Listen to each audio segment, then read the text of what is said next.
Marvel is traditionally more grounded than DC. Yeah. So that's why, just to kind of go on a slight tangent here, with DC starting with Superman, I like that both the DCEU and the DCU have both started with Superman because, for one, he's the first character, really, in DC.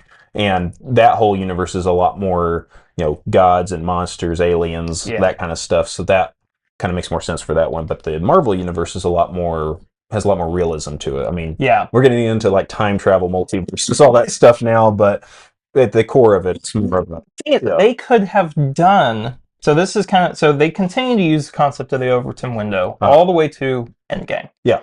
By that point, the audience is totally bought in. You couldn't go from Iron Man to Endgame. No, I mean, like, just back to back. It's like DC doing Man of Steel and Batman versus Superman. Kind of. It's like a more extreme version of that, but yeah, it's like, or Justice League, I guess. Or it's like doing a Batman movie and then doing Batman versus Superman. Sure. Or how they did it, basically. Yeah.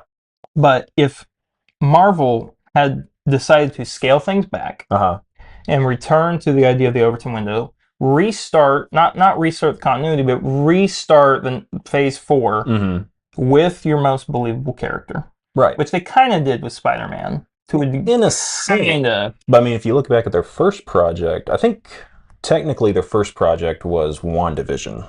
Yeah, that's true. But their first movie, I always forget that Far From Home is technically Phase 3. Well, okay, so Far From Home, yes, was the next one. I was going to No Way Home because I was thinking in that aspect. So that's the whole structure of that phase is very is awful, interesting. Which, if you'll stick with me, I'm making that series on my channel for the restructuring the MCU. Just a little plug, shameless plug there for when I get to Phase 4. But Phase 4, 5, and what? We're in 6 now, I guess. No, that's the thing. Nobody knows what phase we're in anymore. So that was another thing about the Infinity Saga was it ended with an Avengers movie traditionally. You could say Far From Home, but Far From Home really is or Ant-Man. Ant-Man, I kind of see as the unofficial start to Phase 3, which it actually was originally going to be. Last minute, they changed it. Doesn't make any sense. But there's no reason to, Age of Ultron is the end of Phase 2. Yeah. And then Endgame is really the end of Phase 3. And Far From Home, when you're doing a chronological watch, you don't even watch Far From Home next. It's that one, and then No Way Home is your double feature. But they should have returned back to that concept of the Overton window. Where they could have still done multiverse and all that stuff. But they needed to ease the audience into it. Or at least immediately start building up the next thing. So, say, if you're going to do, the most grounded character, I think the most logical thing to do would have been turn Falcon and Winter Soldier, turn that into a movie. Yeah. Make that Captain America 4. That could have been your window into that side of it. And if you're going to go more the fantastical, building up the whole multiverse, and at the time it was Kang as the villain, then go to Loki.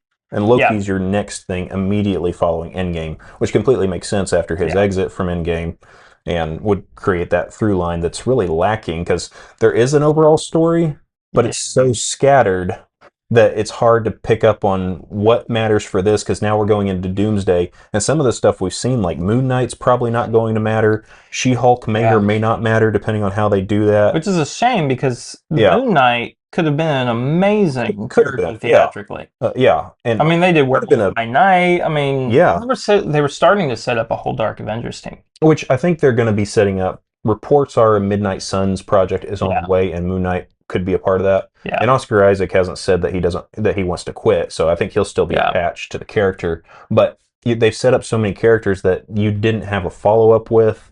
And now some of them are going to. It's like the Eternals was a big loose hanging thread that's probably not going to factor. Set up Blade. Yeah. And they never. That too.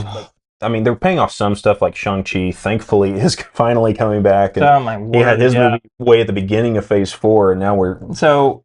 traditionally in the Infinity Saga, you would have had... So you have Thor in Phase 1, Thor the Dark World, Phase 2, Thor Ragnarok, Phase 3. You had that character consistently introduced. And even when Iron Man stopped having his movies, he was still peppered in through the entire thing. So, he was in, Spider-Man movies, Captain America, Civil War. So that's the biggest issue with the Multiverse Saga, I think, is there's just no...